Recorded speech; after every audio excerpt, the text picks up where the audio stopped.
Përshëndetje miq, uroj të jeni mirë dhe mirë se erdhët në kanalin tim. Për ju që më dëgjoni për herë të parë, unë jam Andalina nga sofra ime. Sot po ndaj me ju një nga supat më të shëndetshme, të pasura plot me proteina dhe vitamina dhe mbi të gjitha është shumë e thjeshtë në përgatitje me pak përbërës dhe do ju marr vetëm pak minuta. Fillojmë pa humbur kohë. Në tenxhere do shtojmë 2 lugë vaj ulliri, një qep të prerë holl, një karotë e prerë në rende, e grirë në rende, dhe bashk do t'i skuqim derisa të zbuten të 2 perimet.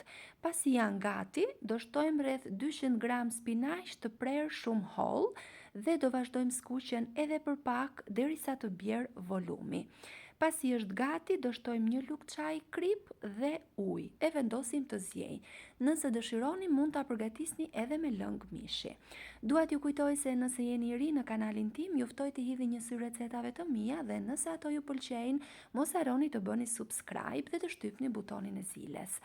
Ndërkohë, në një tjetër end do shtojmë 3 lugë gjelle kos, një të verdh veze, një lugë miell dhe masën do ta përziejmë shumë mirë. Mos harroni pak lëng limoni, të cilin unë dësha harrova, të them të drejtën, dhe i cili ndihmon në heqjen e aromës së vezës, por i jep edhe shije shumë të mirë.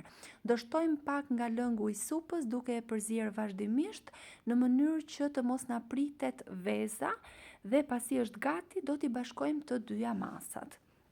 Unë kam shtuar edhe djathë të shkrirë për më shumë shije dhe për më shumë proteina dhe do ta vazhdojmë gatimin edhe për pak në zjarr të ngadaltë sa të tretet djathi dhe masa të trashet pak. Nuk dua të harroj pa thënë se është kënaqësi për mua gjithmonë të mësoj se nga cili vend i Shqipërisë apo i botës më ndiqni. Nëse keni dëshirë mund të ma shkruani në koment. Siç e shihni, supa është gati. Nuk besoj se ka ndonjë supë më të thjeshtë se kjo.